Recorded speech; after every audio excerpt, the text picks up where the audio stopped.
Welcome, everybody, to another episode of I Am Christina DiArcangelo.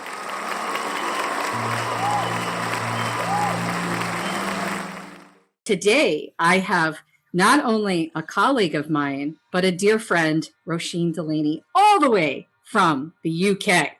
It's so great that we can use a platform to record podcasts, both, video and audio, so that all of our viewers can see what's going on across the pond. So thank you, Róisín, for joining us today. Oh, thank you for having me. I'm so excited. Hello. So I'm going to allow you to introduce yourself because I always find that it's better for everyone to hear directly from our guests their background, because I always use myself as an example for somebody to interview me and introduce me. And there's all this stuff that I've done over the years and it can mess up numbers and things. I always would rather just put it into your hands so that whoever I'm interviewing, they can clearly demonstrate their proficiencies and accomplishments, because quite frankly, you wouldn't be on the show if you weren't somebody amazing. So welcome. Oh, thank you. That's very high praise. I'm not sure if I deserve it or not, but thank you. So I am Róisín Delaney. I have spent the past almost decade in magazine publishing. First of all, in the health and wellness space, predominantly in women's health and well-being, for national and regional titles across Ireland, the UK, and in parts of the States too. And then about 3.5 years ago, I started to focus a little bit more on the rise of CBD and then medical cannabis here in the UK.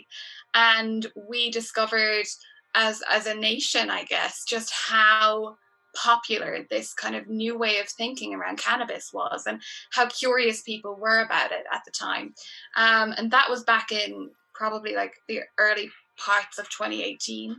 And beyond that, we decided at the company that I used to work for here in the UK to start our own cannabis publication. So not in the recreational sense, more in a very wellness kind of sense in terms of CBD, consumer cannabinoids, and medical cannabis and advocacy in that area as well. So that was the Cannavist Magazine, which I am very proud to say I was the founding editor of. And after just over 3 years there, I'm now moving on into my own little project of cannabis consultancy, helping companies like yourself, Christina, as well, in growing and developing and figuring out what's right and what's wrong in the CBD and the medical cannabis space. I'm really excited for the next step as this kind of community grows and develops as well. It'll be great to kind of hop along for the ride. This is so exciting. So I remember meeting you in Barcelona. So this was a couple of years. Yeah, this was 3 years ago that we met. And we were both, for the viewers out there that don't know this about us, but we had met at the World CBD Awards. And it was a pleasure to be part of the founding committee that actually published this event, produced the event in Barcelona. And I was so happy to have met you because you guys covered the event for the World CBD Awards production team. And it was nice to be able to meet you in your setting, doing your job. And then later we've become friends.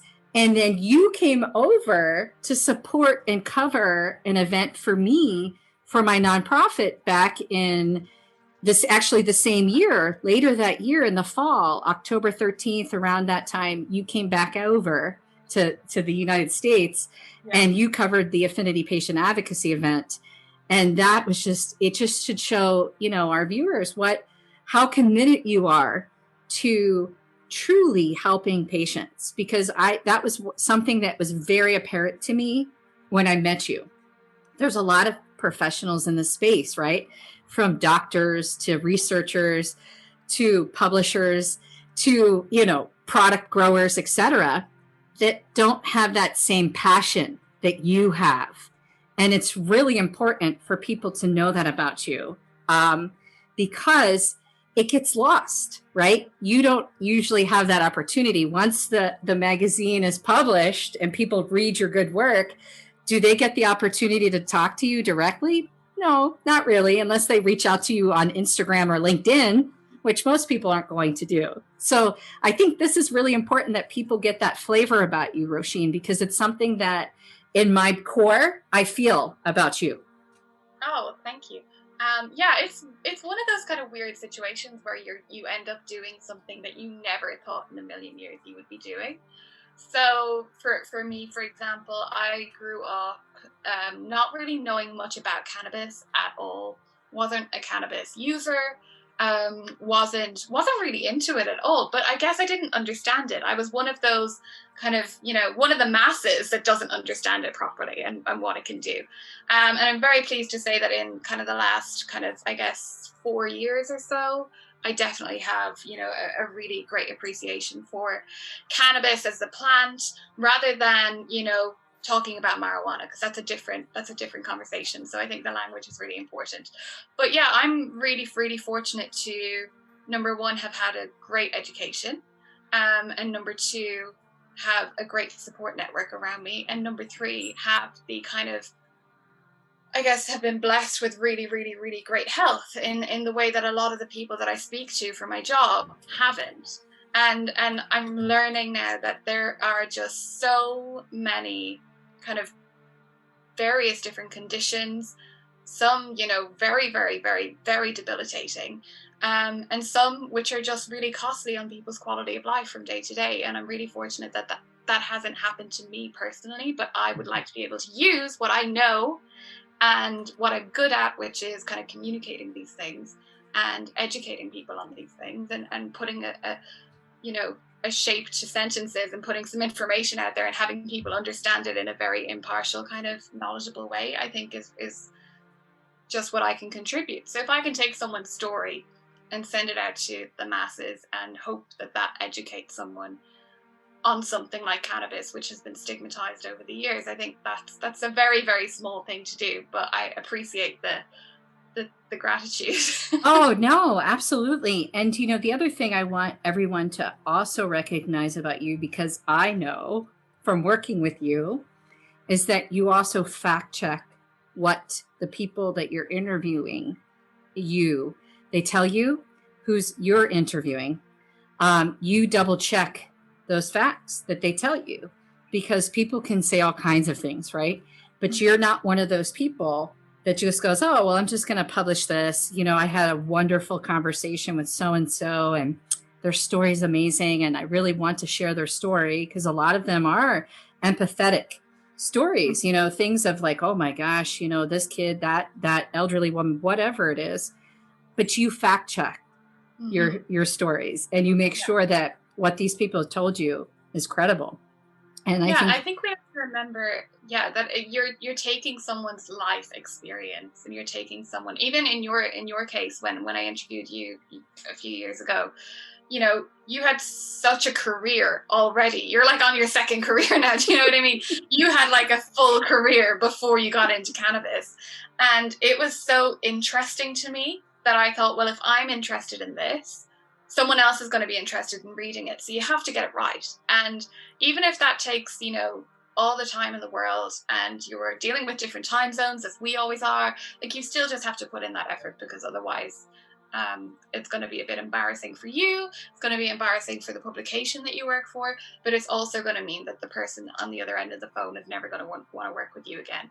But whether that's, someone from a business point of view that you're speaking to, or someone from, a health point of view, like I've regularly would have spoken to people who are terminally ill, with really, really, really dire outcomes down the line from cancer, and hearing from, I guess, someone in that position speak so candidly about how this plant and medicine from this plant has helped, even in just the slightest way, I think just speaks volumes. So you have to get all of the little details, whether it's someone's eye color or hair color or middle name, or, what age they're going to be in 2 months' time when the article comes out. You have to actually make sure that you get all of those little details right, because it means a lot to the person on the other end. And it sure does. And I think your high touch approach is exactly what is needed in this industry, because it's easy to write an article, but is it right? Is it wrong? Did you listen to everything? You know, because I've had press come out about myself, obviously nothing that you have written, but other people have written where they've may have misquoted me by accident. It's never done intentionally. So I don't want the viewers to think that I think it's intentional. Look, I make mistakes all the time, you know, like with all the companies I am responsible for. Hey, I forget stuff, you know, I'll say to my team, hey, did I tell you about this? Or did I think to tell you this? Because that's how I work, right? Like I think, oh, I got to tell somebody. So sometimes I don't remember if I did. So I don't want people to think that I'm being critical. I'm just saying I've had things happen where people have misquoted. They've misspelled my name. It happens. And, you know, my name is important to me because it means something. It was given to me by my father, you know, and so it's important that my name is spelled properly, not only the fact that I want them to know who I really am, but secondly, it also, all of my companies and things, if you misspell my name, you can't find me as easily, right? To even as a reader, to verify that I am who I say I am, right? Because I read stuff all the time as a reader and I'm like, what's this? This is weird, right? Yeah.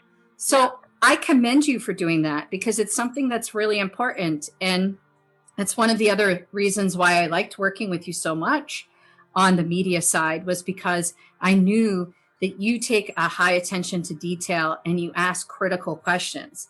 It's not a walk in the park when you're interviewing with Róisín, everybody out there. You have to show up prepared. But, you know, it was just an amazing experience. And, you know, when you reached out to me to tell me that you decided to launch your consulting company, I was so happy for you because, you know, I love to see women leaders, you know, especially in the cannabis space. It's not just cannabis for everybody out there, but, you know, the cannabis space, because we're trying to level set where we are, you know, where we were and where we are today. It's important to see wonderful leaders like yourself step out and say, I'm going to do this, and I'm going to do this for myself in my own company. And that's amazing. So that should be applauded because it's not easy, as you know. I know. And I want to say thank you to you and to lots of the other kind of really empowering women who are, you know, in this sector.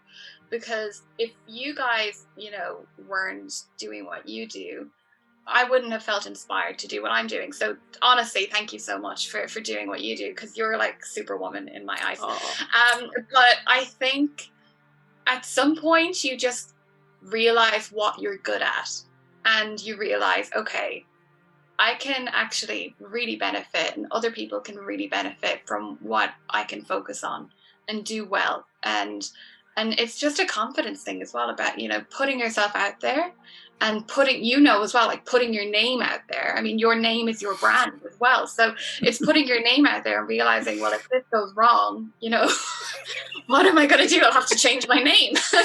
Well, you know, that's a good point, because if we could just, not to make this about me, but I just want to kind of talk about that for a minute, about that, because so you met me in 2019 and I put up a post on Saturday with a picture that showed up in my memories on my personal Facebook of myself in 2018, that actual day. Mm-hmm. And we were in the middle of Mental Health Awareness Month, still like towards the end, right? This past Saturday. And I thought, you know what? I need to talk about what happened. You know, like, this is who I was in 2018, and this is who I am today. The picture we used from today was a picture that was taken on a set a camera set that I had to go for a shoot for the TV show that I'm going to be on next week in Miami. So it was like an actual picture that I just had done like 3 weeks ago. So I really looked like that picture, because, people do a lot of that editing and stuff, but no, that is really me. Just like everybody sees today. It's not edited. But here I talked about some of the most intimate moments of my life in 2018. And now where we're at today. And that's the first time I've ever, there's little things, we've talked about it. There's little things that I've told people or I've expressed in my brand Instagram, or even through affinity patient advocacy, because I try to help patients feel better about themselves deep down, because that's where it starts. And whether or not you're going to get over something that's wrong, right? Medically with you have to have the right spirit. That was not easy. And I wrote that myself. My PR head did not even know I did this. I just did it. And I crossed my fingers because I was like, well, it's the truth. I'm telling the truth, And it made me a little nervous, to express myself so vulnerably. But I'll tell you, that post, I've had over 6,000 views of it on LinkedIn alone. And the people that are coming to me, either like through Messenger, DMs, emails, etc. So many people have said to me, I didn't know. I would have helped you, which is really nice, but you inspire me. And, so when you... It's the honesty that people find so refreshing, because especially on social media, there's a lack of honesty, there's a lack of authenticity. Nothing is, what's real is what we're always asking ourselves. So I think it's the honesty that people really, really respect from you. Thank you so much. And I appreciate you, bringing that up, so that I could talk about it. But I commend you in the same way, because that's one thing about you is you're always honest. You're honest in everything you put out there, everything you write, your correspondence, verbal, it's always honest. And so that's why when you told me that you were launching your consulting company, and I said, we talked about that stuff, and, I was so excited for you. But that's when I said to you, okay, let's do some stuff together now that you have this consulting firm, because there's beneficial things that we need from Spectral that we can benefit from. But it's because you're honest. And that's what we need in this industry. And that's what we need in leadership with women today, is honesty. We're not perfect. We don't wake up looking like this, folks. We've got to, brush our hair, brush our teeth, put some makeup on if we choose to. Some people don't. It's fine, whatever. But the point is that honesty is the thread of who we are, that embodies us. And if we're not honest with ourselves, how can we be honest with you? And how can we help anybody if we're not honest? No, I 100% agree. And I think it's so easy to see through people in this community as well. If you're in it for the wrong reasons. And don't get me wrong, you start a business to support your lifestyle, and you want to grow it, and you profit from it ultimately.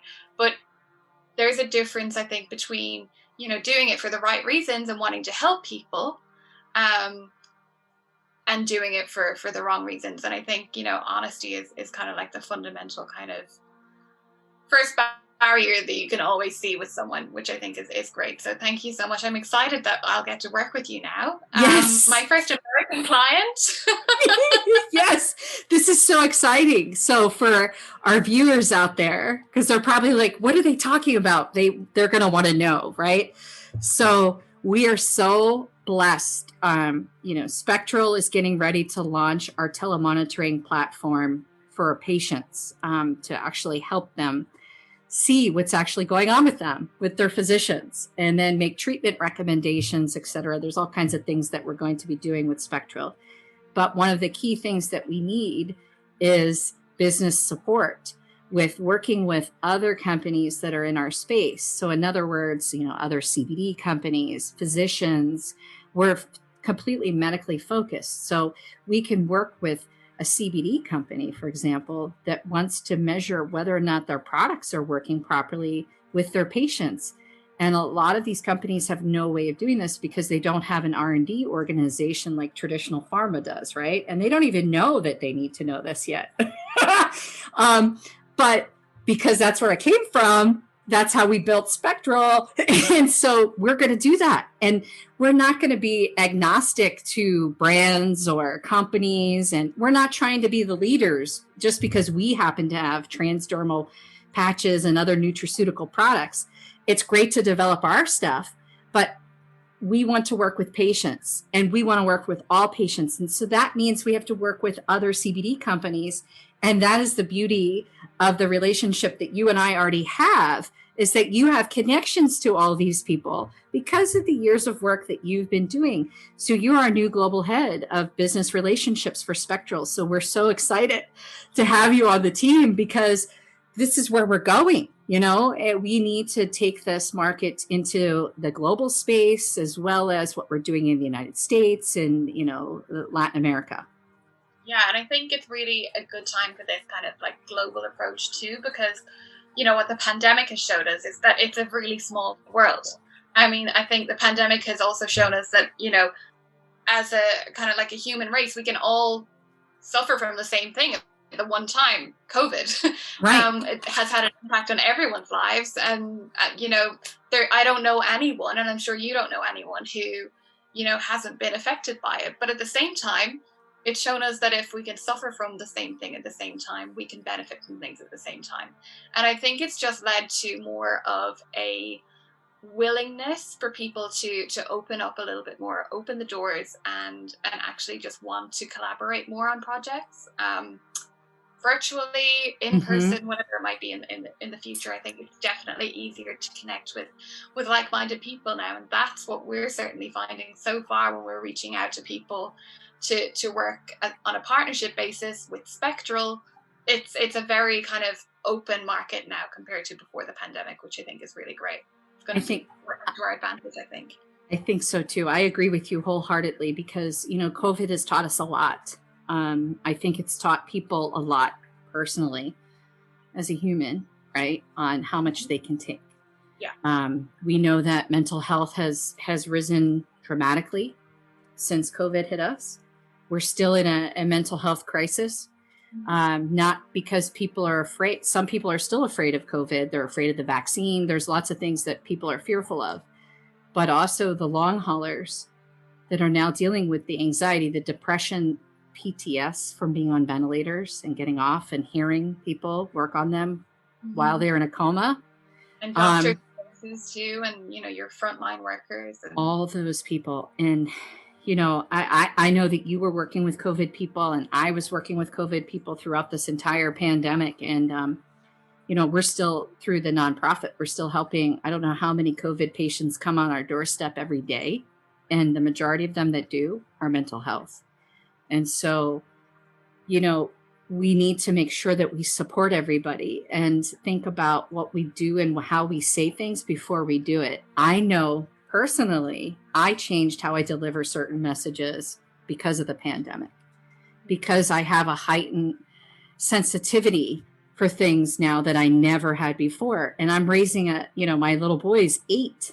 And so I've been raising this little boy, which is hard to do as a single mom. Let's just, let's call a spade a spade.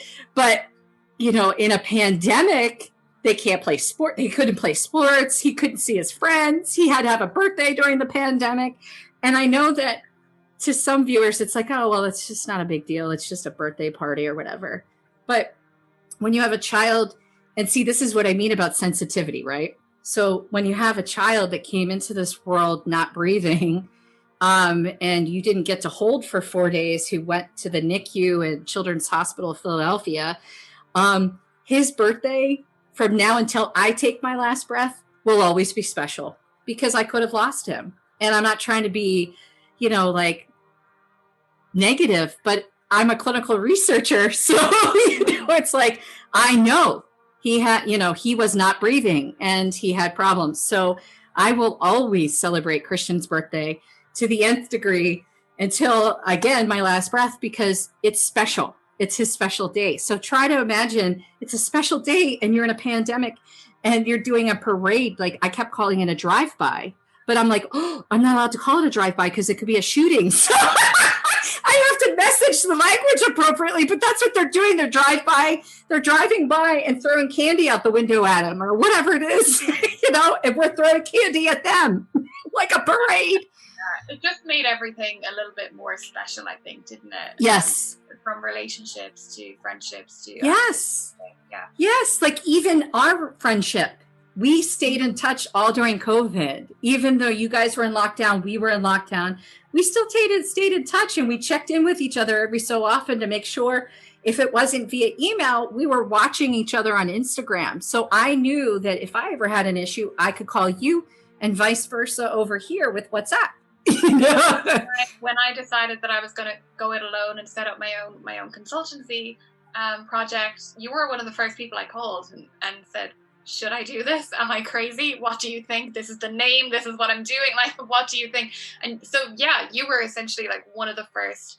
I had a handful of people that I, had stayed in touch with, I guess, throughout the pandemic. And I asked them the same questions that I asked you, and you gave me a fantastic pep talk that I wish I could remember exactly what you said to frame it and hang it on my wall. But it was exactly what I needed, and I think that's what really counts. Mm-hmm. That's exactly. I have chills. I mean, I don't think you could see my arm, but I have goosebumps. Honest to God, from you saying that to me. Thank you so much, because just being us as normal people every day, no matter if I was a cleaning person or I am a baker or a school bus driver or a corporate person, it doesn't matter. The point is, it's the premise of the human. And we made that human to human connection, which is so important for people to realize. That's what we're all about, is the human to human connection.